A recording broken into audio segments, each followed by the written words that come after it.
Welcome to SAT TV News. I am Shana Esprit, your presenter for today. In our top stories, Southeast Villagers gets relief with bypass road in Port-Cassé. Bahamas law would permit overseas gambling. Dutch Queen Beatrix abdicates in favor of son. And in sports, no test matches for Pakistan's tour of the West Indies. Details of this and others will follow.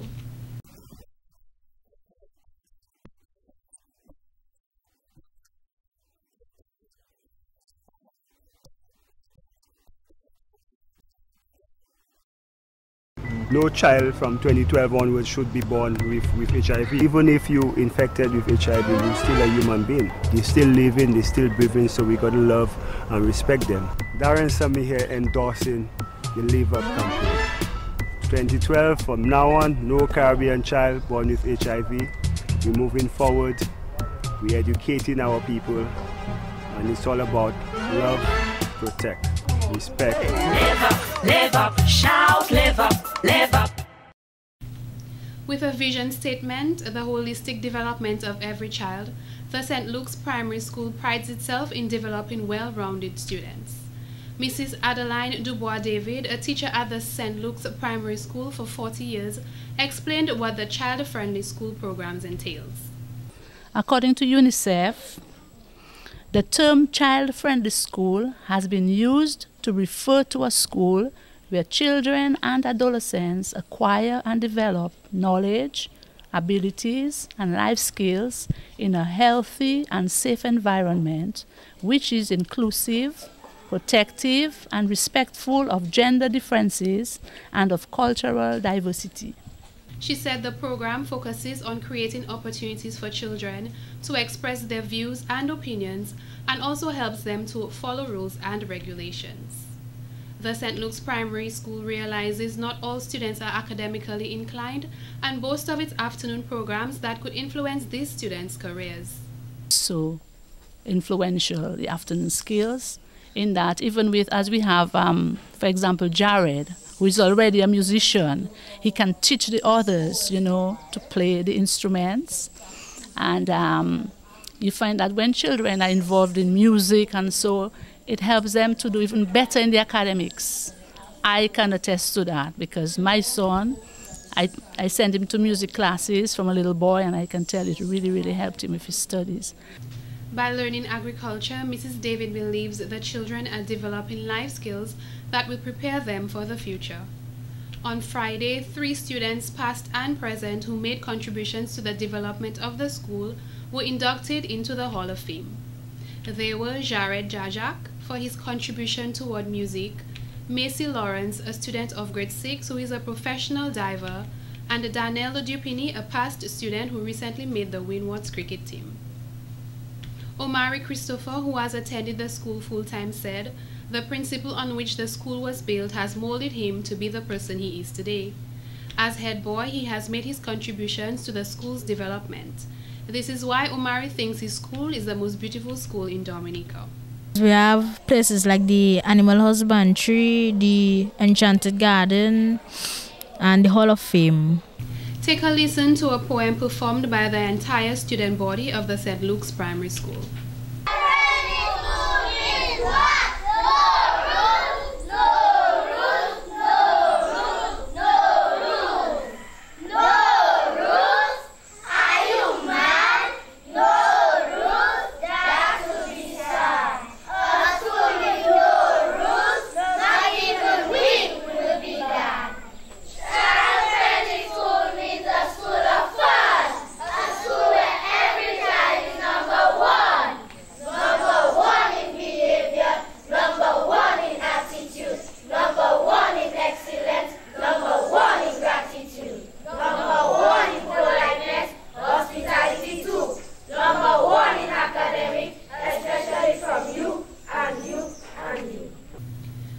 In more news, a number of teachers were recognized for their hard work on Saturday, April 27th, as the Education Department of East Caribbean Conference of Seventh-day Adventists hosted an appreciation service at the Roseau Seventh-day Adventist Church. This was done especially for teachers who work at the Seventh-day Adventist schools in Dominica. Chantal John Baptiste, Derma Dupuis, Igna Auguste, and Gabriela Daru were all recognized for less than 5 years service, while Nick Barry and Kevin George were recognized for 5 years service. East Caribbean Conference of Seventh-day Adventists, members of the Board of Management, church members, parents, friends, we thank you so much for standing in your places and making Seventh-day Adventist education a reality in Dominica. There are so many other persons who stood in their places, and we want to commend the effort of our after-school teachers, our security officers, our secretaries, our treasurers, our accounting staff, all our well-wishers. We want to say thank you so very much for being who you have been over the years and for contributing towards the development of Seventh-day Adventist education. Recognition of teachers for 10 years of service to the SDA were Kishi Barry, Sharan Sarah, Navila Challenger, Roya Daniel, Dareen Libla, Trisha Moranci, and Decima Bofong, while Jasmine Southwell and Philippa Daniel were recognized for 15 years service. Delcy Augustine, Helena Warrington, Shirley Mills, and Alix Vidal were all highlighted for their 25 years of service as teachers. Last but not least went to 30 years service Ursula Edwin, Ivona Isles, Dorcas Sarah, Dorothy Butler, and Velma Chambers. Further celebrations were held at the Benz SDA Church, where they received words of encouragement from Dr. Vincent David of St. Thomas, who was the featured speaker, and Pastor David Beckles, President of East Caribbean Conference.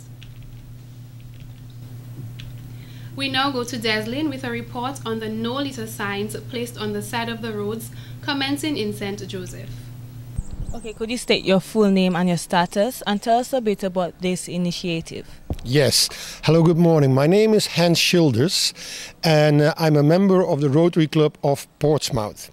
Actually, I'm one of the founding members. The Rotary Club of Portsmouth is an initiative from the Rotary Club of Dominica in Roseau, who already exist more than 35 years, and we have now started a new Rotary Club in Portsmouth. And the new Rotary Club in Portsmouth has taken on an idea to help keep Dominica beautiful. The idea is inspired by one of our early members, Dr. John Sands, who is a professor at Ross University. And Dr. John Sands is already since 5-6 years working every morning on the road, picking up the litter on the side of the road. It's become a very big project for him personally. He takes 2 members of the Dublin community with him, which he also gives some financial compensation. He buys all the garbage bags, he pays for the gas for his car and all that. So the project is getting so big that it's too big for a single person. So Rotary said, how can we help? And we decided to come up with the idea to put signs on the road, like the sign we see over there. We had good help from people around us to make a beautiful design, to make a good sign. And we have more than 25 sponsors working with us to give the project financial support. So Rotary of Portsmouth has been able to set up 23 signs at the moment, double-sided signs. And the sponsors of each sign have taken the commitment to keep the road clean, free of litter on either sides of the sign and on both sides of the road. Yes, go ahead. Okay, so we're standing in front of the first sign. Could you tell us how long it took in terms of preparation? Yes, I think the idea was born a year ago. We started thinking how we could best help, how we could educate the public, how we could get public commitment, and how at the same time we could help Dr. John Sands with financial support on his project.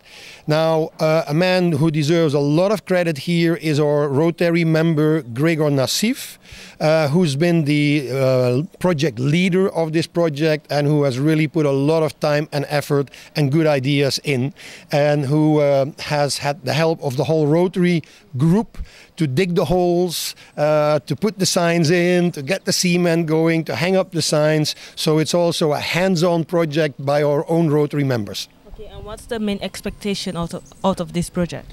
Okay, the main expectation is that for the next years we will sensitize the public not to throw litter out of their cars, or when they're walking not to throw their papers on the floor, etc. And we help Dr. John Sands, because those companies that are sponsors and are not doing the cleanup work by themselves, they will financially support Dr. John Sands and his team to keep the roads free of litter that people still will throw out. We hope they won't, but they will. Okay, and for the record again, could you state how many signs are there, and would there be any more?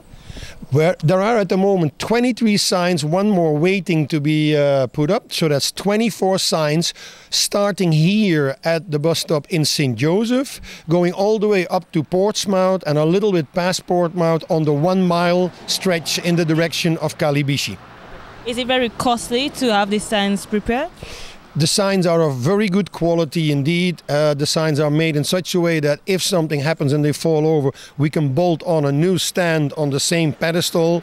Yes, the signs, the sponsors pay close to 1,000 EC for the sign, but that covers the cost of the sign. And then they also pay after that a yearly contribution for keeping the road on either sides of the sign clean. Is there a special message you would like to send out to the public in regards to the sign?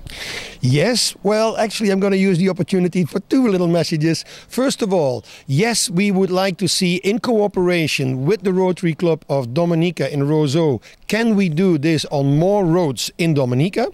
So we would like to bring the project all over the island so that everybody gets to be aware, do not litter, keep Dominica beautiful.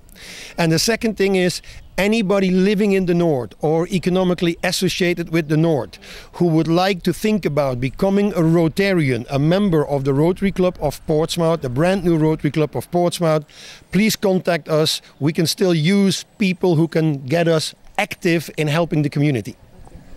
Well, there you have it. The Rotary Club of Portsmouth is asking you, Dominica, to keep the roads clean. I'm Deslin Joseph reporting for SAT TV News, and back to you. Thank you, Deslin, for that informative report. In other news, in the early hours of Friday, April 19th, as a result of heavy rainfalls, the Pawcasset Road was undermined, making it difficult for villagers in the southeast to commute. Yesterday, at a site visit with Honorable Rayburn Blackmore, Minister for Public Works, Energy and Ports, he said that the government of Dominica is committed to resolve the damages caused. Honorable Blackmore gave recognition to the engineers and contractors on the site for doing a great job on the development of the bypass in 7 days. So what we're doing right now is trying to work on safety measures, installing proper concrete drains and ensuring that the site is secure and safe for vehicular traffic. The bypass, which is going to be a one-lane bypass, as we speak, is able to accommodate both two-wheel drive and four-wheel drive vehicles, and is able to also facilitate heavy trucks over 45 tons in width, which I think is tremendous. Mr. Blackmore stated at the site visit that the road will be realigned toward the east, deviating from the original structure to ensure that the road is placed on a more secured surface. We'll be collaborating with the University of the West Indies to get some experts in the area of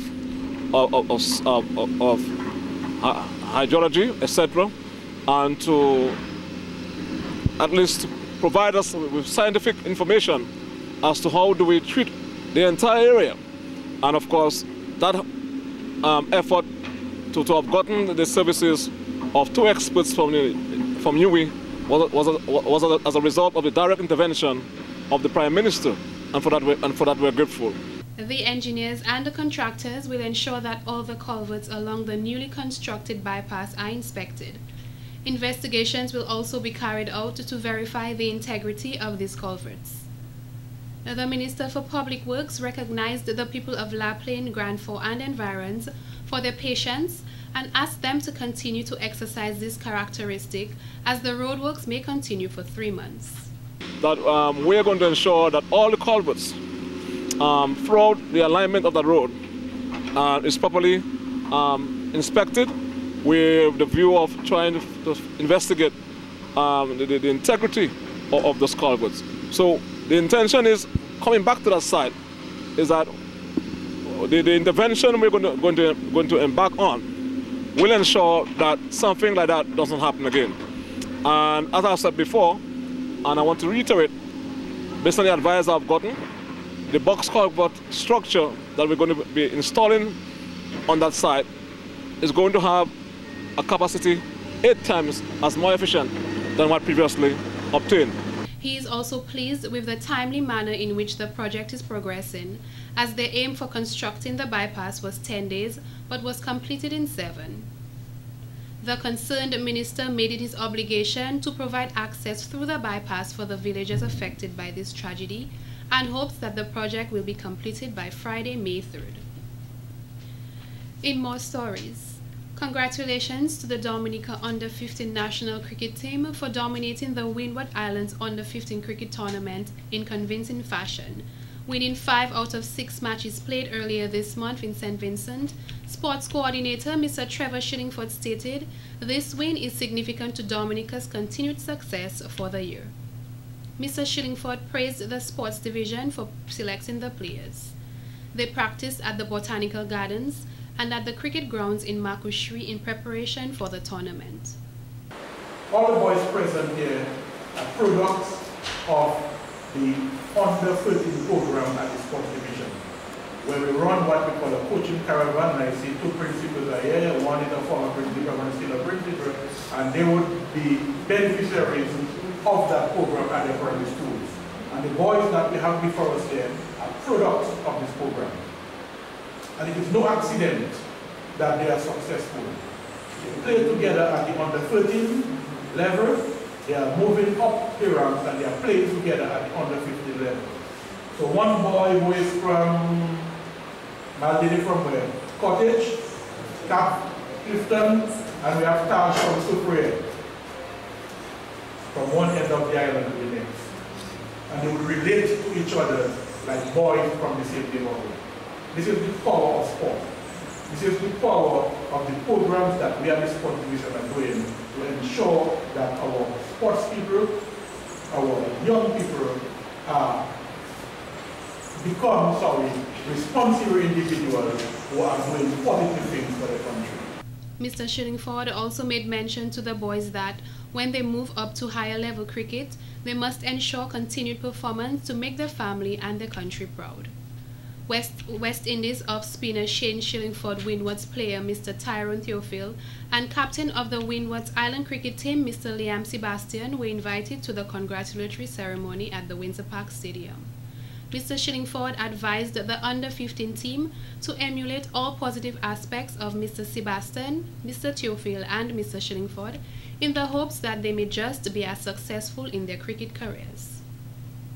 Coach and manager of the Dominica Under-15 national cricket team, Mr. Phoenix Thomas, said, "It was a joy working with the young men on tour and during practice, especially as they were very respectful." We went to the tournament. We said that last year, the year before, we got some real bad beating, and it was just downhill from there. We lost the Under-15, we lost the Under-19, we lost in Barbados in the Gary Sobers. Well, in St. Kitts with these same boys, we were able to bring a little pride back to it. Even we didn't come as champions, but we lost only 1 game. And then we said, okay, we're going to keep that team together as much as we can and take them up through the ranks. And with myself and Kentish and the help of the sports coordinator and the Cricket Association, we were able to keep those boys together. And we trained and we took them up to St. Vincent, and we told ourselves, the very first meeting that we had, what our role was going to be and how we were going to achieve it. Mr. Thomas said the boys stuck to the plan, went in the tournament doing what was required, and emerged victorious. Minister of Culture, Youth and Sports, Honorable Justina Charles, added, "It was her pleasure to be a part of the ceremony where the young men celebrated their success following the tournament."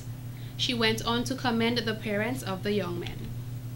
because we know very often that the biggest challenge we have is when the parents want to, tend to give academics priority over extracurricular activity.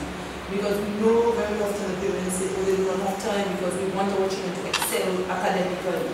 And so we don't want them to be too engaged in other activities. So I want to commend you for allowing your students, your children, to be part of this successful team. And I also want to say to you that you probably realize that the importance of sports in their lives and how it can contribute to their total development, the total well-being, because we know it contributes to wellness, it contributes to their sharpness in terms of their academics and discipline. Mrs. Charles encouraged the young players to continue the good work they are doing for their country in their contribution to sports. In other stories, on Sunday, May 5th, the Westmore Rangers Athletics Club will host a competition consisting of 64 events at Marigott's Park. This is in an effort to raise funds to assist the members as they travel throughout the region to represent Dominica at various events. A French team, which is also expected to participate in this event, will have the full support of their families. Public Relations Officer of the club and the participants of the upcoming event, Ms. Shanika Hippolyte, is urging the public to turn out in large numbers to support the club. The biggest struggle for the club is meeting their travel expenses. This event took a month to organize, she stated. I'm hoping that everybody take part in the events they call that and make the event fun. Do your best because we are hosting the French people, we are hosting visitors. So I'm hoping that the event turned out very well, and I myself as an athlete people will see my performance and where my areas is. And what are your areas? 100 meters and 200 meters. Ms. Hippolyte said originally the event was scheduled for Saturday, May 4th. However, due to the funeral that will be held for the deceased footballers, the event had to be postponed. Not only does she predict that this will be a fun-filled event, it may also give the club the opportunity to showcase their talents in the presence of other regional artists. Come to the event and see, we the athletes, when we perform, how we perform locally and how we will be performing internationally.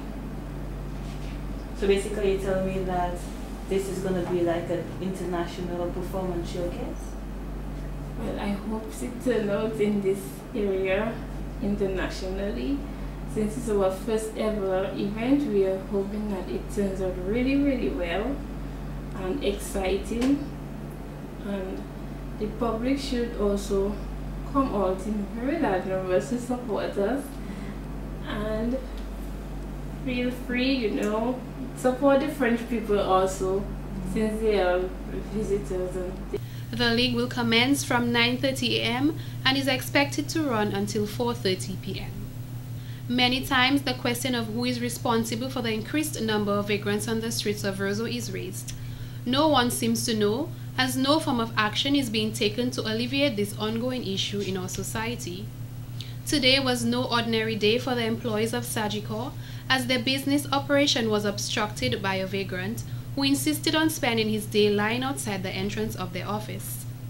Not only was his presence distracting, but the unpleasant odor from his urine was intolerable. The gentleman sitting outside, he's been sitting here for quite some time, but he usually sits by CLC. He comes in front of our door, but because they wetted this morning, he had to sit right on the entrance to our office, and it stinks up the place. He sat there, he pissed right there. We had to ask him to move, wet the area. He went to the other entrance. I had to ask him to move, wet it again. Call the authorities, we call welfare. Welfare said they cannot do anything about it. We called the police said they're going to send persons on patrol. We have yet to see any police person arrive up to now. And it's not like he just came this morning. He has been there for quite some time. She said that no individual should have to work under such conditions and that the authorities should find a solution to keep these vagrants off the streets. And in court news, one man's use of free speech landed him in serious trouble with the law. Mr. Bernard Banis of Peebush, who previously pled guilty to the charge of threats, changed his plea to not guilty when he asked the court to reread his charges to him. He also pled not guilty to the charge of trespassing after being warned to stay away from the premises of Miss Veronica Farrell. Reports are that Mr. Banis also threatened Miss Farrell by saying, and I quote, "I will chop your neck with a cutlass," end quote. The incidents took place on March 4th and 6, 2013 at Peebush. On Monday, April 29th, he was remanded at the Stockholm State Prison. The trial is set to begin on June 4th, 2013 at the Portsmouth Magistrates Court.